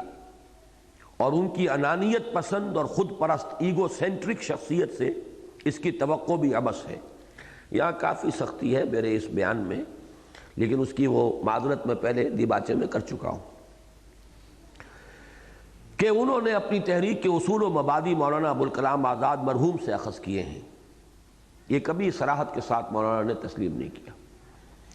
اس میں نوٹ یہ ہے کہ اس معاملے میں مودودی صاحب جتنے پختہ واقع ہوئے ہیں اس کا اندازہ اس سے کیا جا سکتا ہے کہ انہوں نے نہ تو کبھی نیاز فتح پوری سے حاصل کردہ انشاء پردازی کی بنیادی تربیت کا ذکر فرمایا، نہ ابوالکلام مرحوم اور خیری برادران سے اخذ کردہ تصور حکومت الہیہ پر ان حضرات کا کبھی ذکر خیر کیا، نہ ہی علامہ اقبال کا یہ احسان کبھی علانیہ تسلیم کیا کہ انہوں نے انہیں حیدرآباد دکن ایسے سنگلاخ جگہ سے جہاں بقول خود ان کے کوئی ان سے یہ بھی نہ پوچھتا تھا کہ تمہارے منہ میں کتنے دانت ہیں، پنجاب کی اس سرزمین میں پہنچایا جو ہر تحریک اور ہر نئی دعوت حتیٰ کہ دعوی نبوت تک کے لیے نہایت زرخیز اور سازگار ہے۔ حتیٰ کہ جب علامہ اقبال کا انتقال ہوا اور ملک بھر میں صف ماتم بچھ گئی، تب بھی مدیر ترجمان القرآن نے کوئی کلمہ خیر یا کلمہ تعزیت اپنے موقر جریدے میں شائع نہ فرمایا، اور پروفیسر یوسف سلیم چشتی راوی ہیں کہ جب خود انہوں نے اس معاملے میں مولانا مودودی سے استفسار کیا تو انہوں نے جواب میں ارشاد فرمایا، میں اس وقت حالت جہاد میں ہوں اور میدان قتال میں مردے دفن کرنے کی فرصت کب ہوتی ہے؟ یعنی اقامت دین کی جد و جہد جس میں ہم لگے ہوئے ہیں اس کی اپنی پرائرٹیز ہیں، اب کوئی فوت ہو رہا ہے، اب اس کے اوپر کاغذ جو ہے ضائع کیا جائے یا کہ بنیادی جو کام ہے اس کے لیے اس کاغذ کو صرف کیا جائے۔ چشتی صاحب کا کہنا یہ تھا بہت تاثر کے ساتھ۔ چشتی صاحب فرماتے ہیں کہ بعد میں جب میں نے دیکھا کہ مودودی صاحب کے حلقے کے جرائد نے مولانا مسعود عالم ندوی اور چودھری علی احمد مرحوم کی وفات پر خاص نمبر تک نکالے اور کتابیں شائع کی تو میں حیران رہ گیا کہ ہم نے انقلاب چرخ گرداں یوں بھی دیکھے کہ اقبال کے بارے میں ایک شدرہ تک نہیں، اور اپنے ساتھیوں کے بارے میں یا اپنی جماعت کے لوگوں کے بارے میں پورے نمبر۔ تاہم واقعہ یہی ہے کہ 37-38 کے لگ بھگ جب مسلمانہ نے ہند کی قومی ملی سیاست کا ایک رخ متعین ہو گیا اور اس کی قیادت و سیادت میں انہیں کوئی مقام حاصل نہ ہو سکا تو انہوں نے کسی دوسری راہ پر سوچنا شروع کیا، اور اس کے لیے انہیں سارا پکا پکایا اور بالکل تیار مواد مولانا ابوالکلام آزاد سے مل گیا۔ چنانچہ انہوں نے مولانا آزاد کو ان کی زندگی ہی میں مرحوم قرار دے کر ان کی جگہ خود سنبھالی، ان کی وضع کردہ اصطلاح حکومت الہیہ کو اپنا نصب العین بنایا جس کی مزید تشریح خیری برادران کر چکے تھے، ان کی حزب اللہ کے نقشے پر اپنی جماعت اسلامی قائم کر دی اور اپنی تحریک اسلامی کو انہی خطوط پر شروع کر دیا جو مولانا آزاد نے متعین کیے تھے، لیکن جن پر وہ خود اپنی بعض کمزوریوں یا کچھ موانع کے باعث آگے نہ چل سکے تھے۔ یہی وجہ ہے کہ مولانا مودودی اگرچہ ایک بہت بڑے مصنف اور مؤلف ہیں، اور بسیار نویسی میں ان کے مد مقابل صرف 2 غلام احمد ہی ہیں۔ غلام احمد قادیانی بھی کہتا ہے کہ میری تو الماریاں بھری ہوئی ہیں تصنیفات سے، اور غلام احمد پرویز کی تصانیف بھی تعداد میں بہت کثیر ہیں۔ تاہم دین و مذہب کے میدان میں ان کا اصل مقام ابو الکلام مرحوم ہی کی طرح داعی کا ہے، نہ کہ مفکر کا۔ بئی ہما چونکہ ان کا وسیع و عریض لٹریچر بر صغیر کے طول و عرض میں بھی پھیلا ہے اور مشرق وسطیٰ میں بھی، لہذا ملت اسلامیہ کی جدید مذہبی فکر کے اس جائزے میں ان کا تذکرہ بھی ناگزیر ہے۔ یعنی اب یہاں پر ان کی سیاست سے بحث نہیں ہے، وہ تو صبح جو ہم نے اس سے پڑھے تھے اس میں آ چکا ہے۔ اب جو ہے ان کے فکر کے بارے میں میرا یہ تجزیہ ہے۔ مودودی صاحب خود بھی اس امر کے مدعی ہیں، اور ان کے بارے میں عام طور پر یہ خیال بھی پایا جاتا ہے کہ وہ بیچ کی راس کے آدمی ہیں۔ یہ خود مولانا کے اپنے الفاظ ہیں، میں بیچ کی راس کا آدمی ہوں۔ یعنی انہوں نے علی گڑھ کی پیدا کردہ متجددانہ ذہنیت اور دیوبند کے قدامت پرستانہ مزاج کے مابین ایک درمیانی راہ پیدا کی ہے، اور گویا کہ قدیم و جدید کو بہم کر دیا ہے۔ ان کا یہ دعویٰ اس اعتبار سے وزنی بھی ہے کہ ان کی دینی دعوت اور ان کا مذہبی فکر دونوں زیادہ تر جدید تعلیم یافتہ طبقے میں پھیلے ہیں، اور نہ صرف ملت اسلامیہ ہند و پاک بلکہ مشرقی وسطیٰ کے بعض ممالک کی نوجوان نسل کا بھی ایک خاصا قابل ذکر حصہ ان کے زیر اثر آیا ہے۔ پھر یہ بھی ان کے خود بیچ کی راس کے آدمی ہونے ہی کا ثمرہ تھا کہ ابتداءً بر صغیر کے تمام درمیانی مکاتب فکر کے علمبردار ان کے جانب کھنچ آئے۔ یہ ایک دلچسپ امر ہے کہ سکہ بند مذہبی حلقوں میں سے مولانا مودودی کی طرف صرف اس طبقہ اہل حدیث کے لوگ آئے جو ایک تو غیر مقلد ہونے کے باعث ویسے ہی آزاد ہوتے ہیں، دوسرے یہ واقعہ ہے کہ اس طبقے میں خدمت و نصرت دین کا داعیہ ہمیشہ سے اتنا شدید رہا ہے کہ یہ ہر نئی دعوت پر اس امید میں والہانہ لپکتے ہیں کہ شاید اسی کے ذریعے اسلام کی غربت ختم ہو جائے اور وہ خدا کے یہاں اسلام کے اس دور غربت میں اس کے ہمدرد و مونس و غمخوار شمار ہو۔ اگرچہ اب صورتحال بالکل بدل چکی ہے، یہ میں 20 برس پہلے کی کیفیت بتا رہا ہوا۔ چنانچہ جیسا کہ عرض کیا جا چکا، ایک جانب مولانا فراہی کے جانشین مولانا اصلاحی اپنا تمام کام چھوڑ چھاڑ کر ان کے پاس آ گئے، دوسری طرف مولانا سید سلیمان ندوی کے دونوں اہم شاگرد یعنی مولانا مسعود عالم ندوی مرحوم اور مولانا سید ابو الحسن علی ندوی بھی ان کے گرد جمع ہو گئے۔ پھر یہ بھی ان کے علی گڑھ اور دیوبند کے مابین کی شخصیت ہونے کا نتیجہ تھا کہ ایک جانب حلقہ دیوبند سے ایک بیتاب روح مولانا محمد منظور نعمانی کی صورت میں ان کی طرف کھینچ آئی، اور دوسری طرف سر سید سے بھی سلسلہ سر سید سے بھی مولانا Abdul Jabbar Ghazi principal Anglo Arabic high school Delhi, ایسے لوگ ان کے گرد جمع ہو گئے۔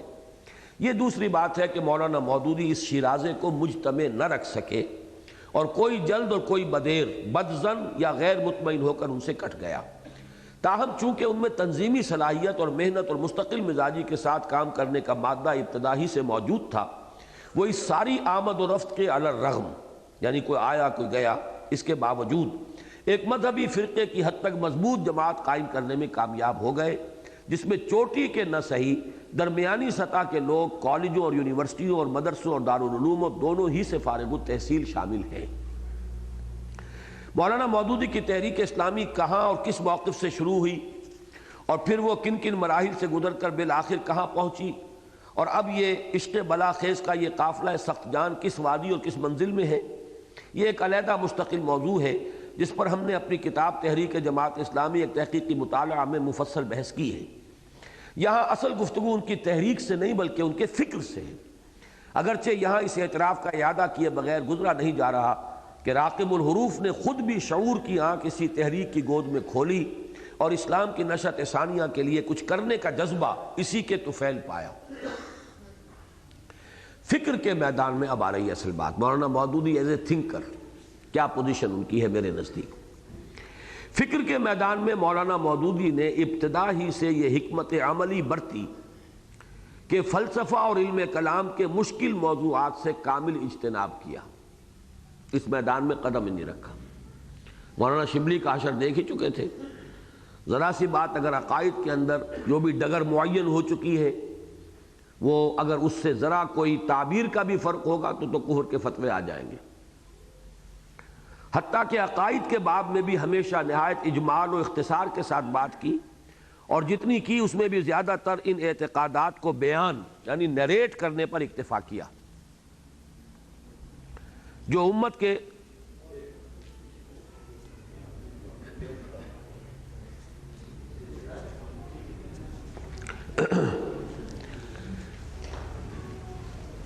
فکر کے میدان میں مولانا مودودی نے ابتدا ہی سے یہ حکمت عملی برتی کہ فلسفہ اور علم کلام کے مشکل موضوعات سے کامل اجتناب کیا، حتیٰ کہ عقائد کے باب میں بھی ہمیشہ نہایت اجمال و اختصار کے ساتھ بات کی،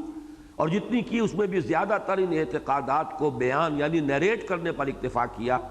جو امت کے سواد اعظم کے یہاں معروف و مقبول ہیں۔ چنانچہ انہوں نے نہ تو الہیات و مابعد الطبیعات سے بحث کی، نہ جدید فلسفیانہ رجحانات سے تعرض کیا،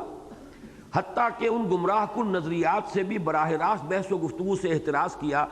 جو جدید سائنس کے مختلف شعبوں سے ابھرے ہیں۔ ان نظریات مثلاً ڈارون کا نظریہ ارتقاء پر مولانا کی تنقید زیادہ سے زیادہ کچھ پھبتیاں کسنے تک محدود ہے، اور وہ بھی صرف رسائل و مسائل ایسی کتابوں میں، کوئی مستقل تصنیف نہیں۔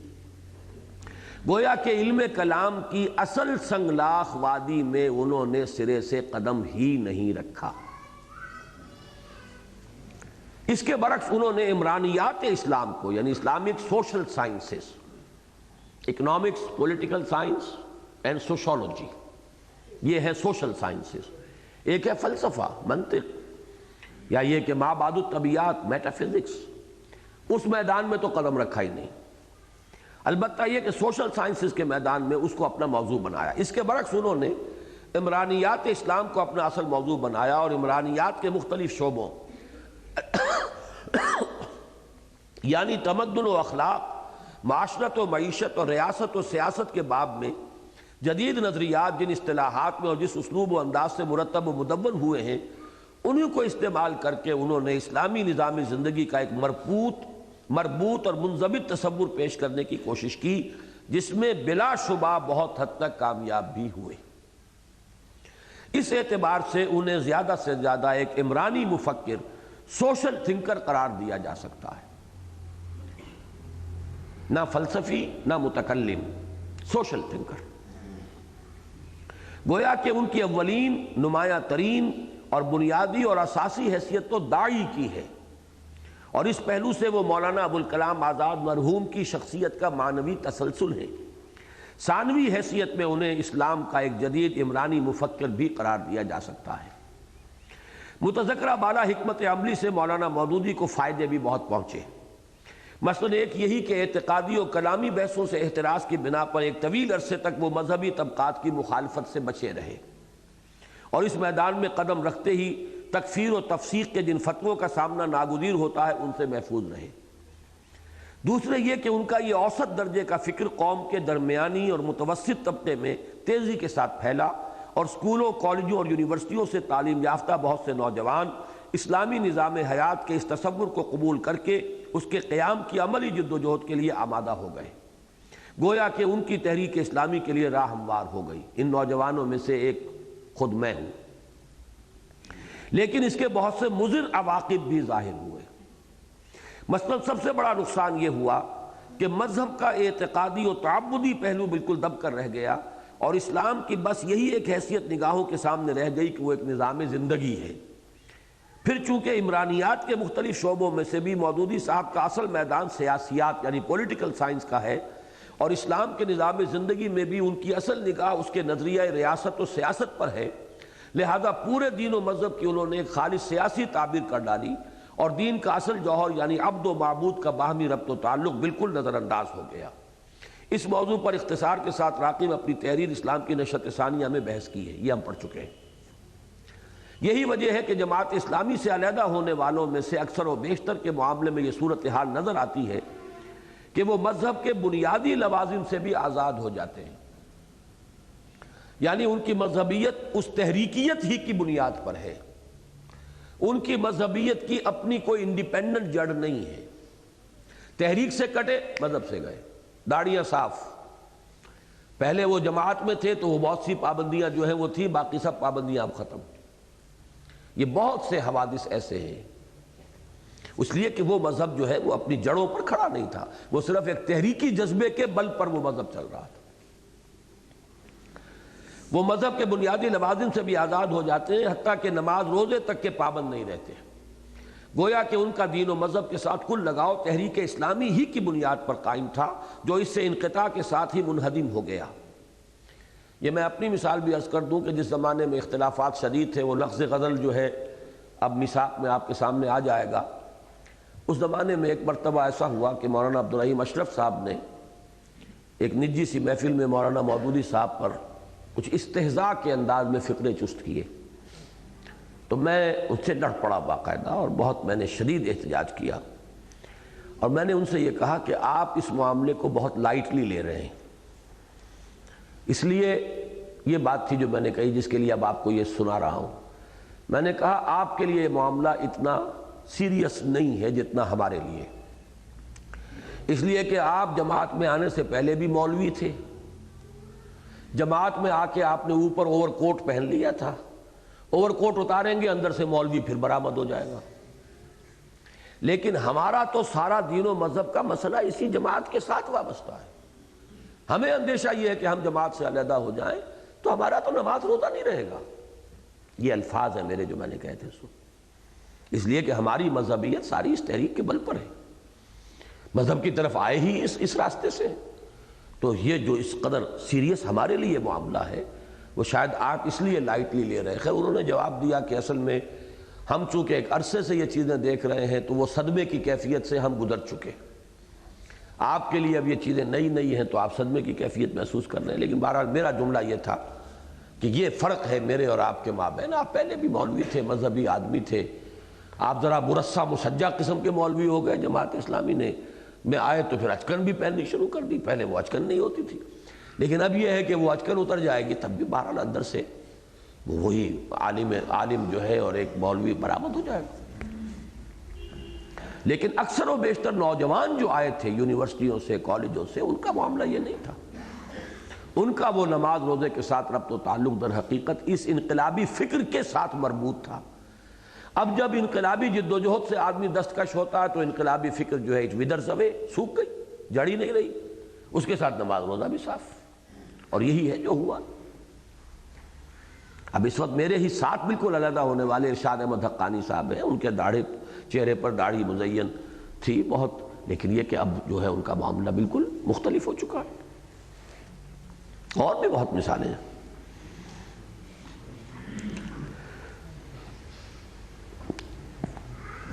دوسرا اور ہماری اس وقت کی گفتگو کے اعتبار سے اہم تر نتیجہ اس کا یہ ہے کہ اس کے زیر اثر نوجوانوں میں سے جنہیں بعد میں باہر کی دنیا سے سابقہ پیش آتا ہے اور وہ اپنے ملک اور اس کے بھی خالص اپنی تحریک کے محدود حلقے سے باہر نکل کر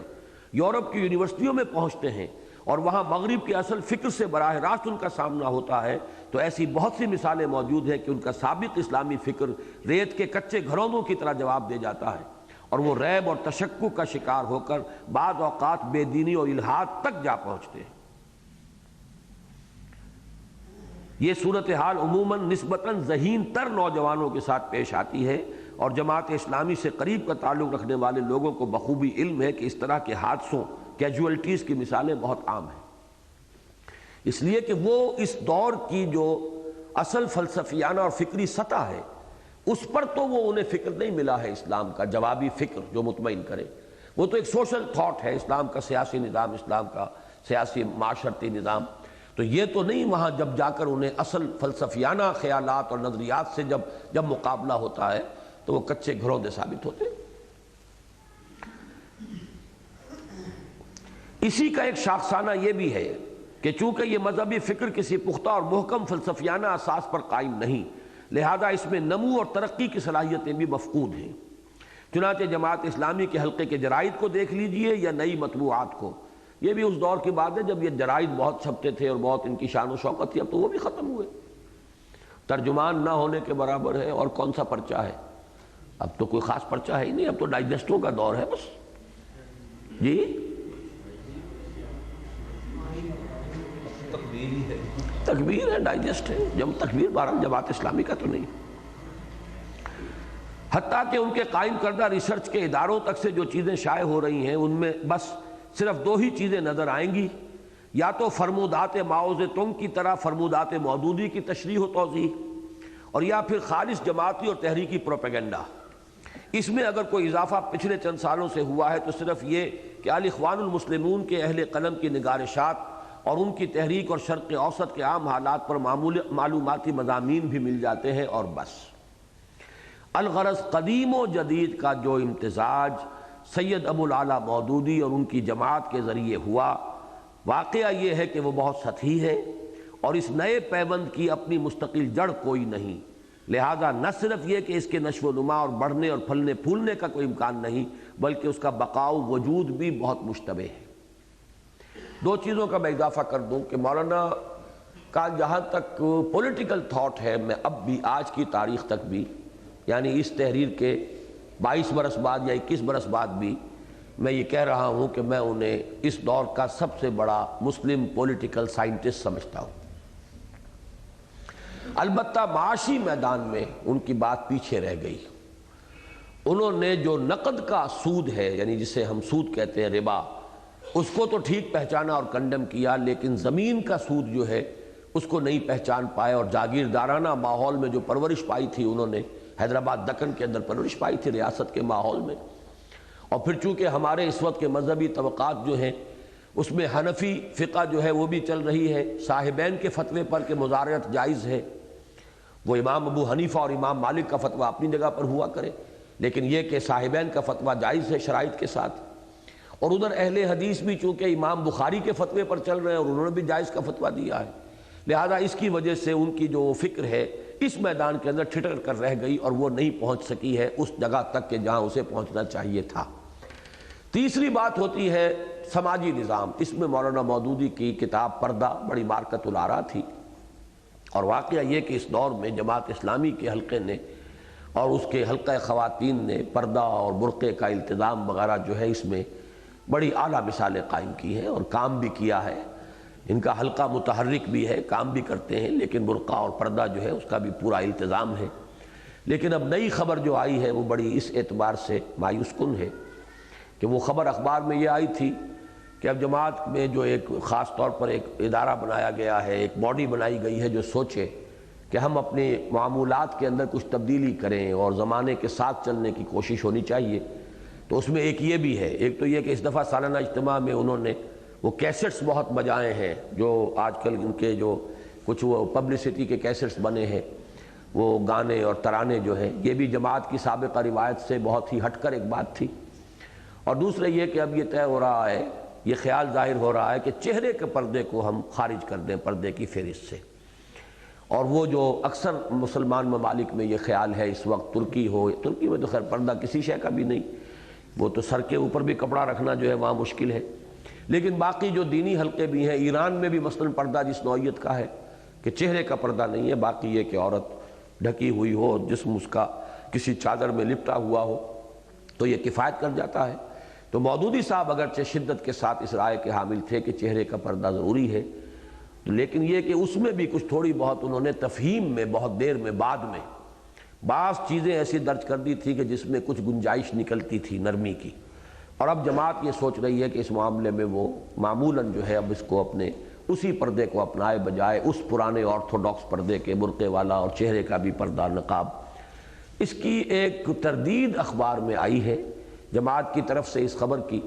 لیکن وہ بہت ہی نرم الفاظ میں تردید ہے، جو وہ ایک ڈپلومیٹک اور صحافتی انداز ہوتا ہے کہ جس سے تردید ایسے الفاظ میں کہ جس سے ایک جو پہلو ہے وہ تائید کا بھی نکل آئے۔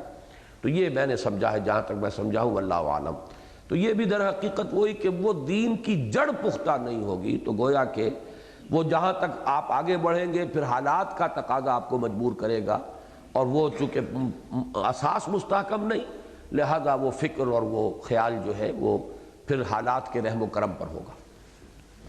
آخری پیرا یہ ہے کہ اس اعتبار سے یہ وہی ہے جس پر کہ نشأت ثانیہ ختم ہوئی تھی،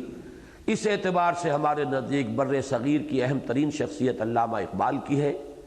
اور علوم و فنون جدیدہ کی روشنی میں فکر اسلامی کی تشکیل جدید کے ضمن میں واقعی اور حقیقی قدر و قیمت رکھنے والا کچھ کام اگر کسی نے کیا ہے تو وہ تنہا انہی کی ذات ہے۔ چنانچہ اعلیٰ ریاضی و طبیعیات اور اعلیٰ نفسیات کی بنیاد پر انہوں نے مذہب کی بعض اساسات کا اثبات جس طریق پر کیا ہے، اور خوگران تجربہ و شہود کے سامنے مذہب کو بھی ایک واقعی اور حقیقی تجربے کی حیثیت سے جس طرح پیش کیا ہے، وہ فکر جدید کا رشتہ ایمان کے ساتھ جوڑنے کی ایک اہم کوشش ہے، جو بالکل ابتدائی اور بنیادی ہونے کے باوجود اور اپنی بعض خامیوں اور غلطیوں کے علی الرغم نہایت وقیع اور قابل قدر ہے۔ تو یہ ہے وہ ثقافتی اور علمی پس منظر، مختلف حلقے کون سے ہیں، کون کون سے فکر اس وقت میدان میں ہیں۔ ایک طرف سر سید کا فکر، اس کی بھی شاخیں چل رہی ہیں، وہ پرویزیت، فضل الرحمانیت وغیرہ وغیرہ،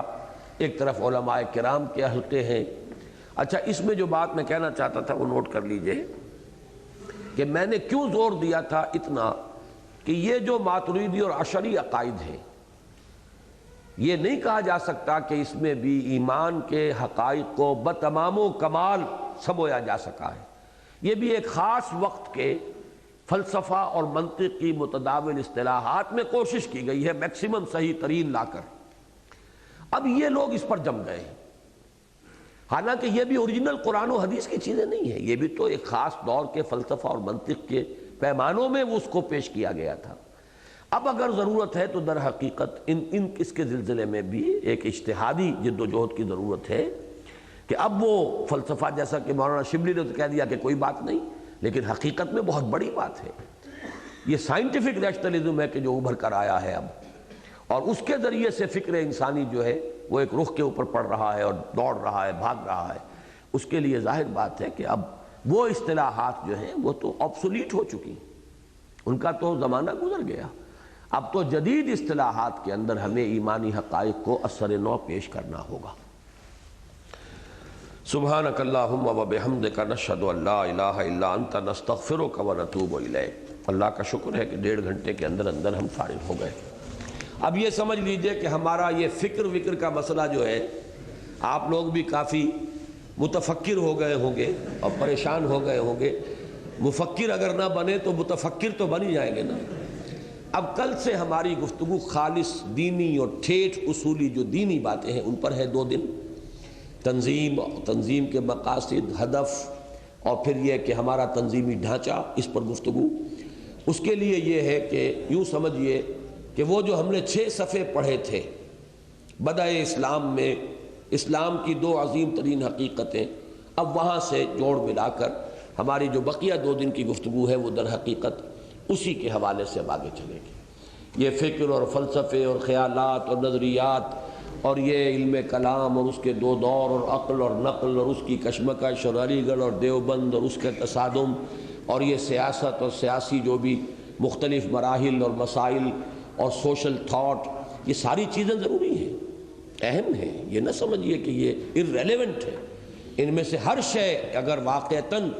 آپ کو ماحول کو بدلنا، انقلاب کے معنی بدلنا، ماحول کو بدلنا ہے تو ماحول کو پہچانیے تو صحیح پہلے، اس کا پس منظر کیا ہے، کون کون سے فیکٹرز ایٹ پلے ہیں، ماضی کیا ہے، کون کون سے کس جگہ پر کس چیز کے ڈانڈے ملے ہوئے ہیں۔ جب تک اس کا فہم حاصل نہیں ہوگا آپ انقلاب نہیں برپا کر سکتے۔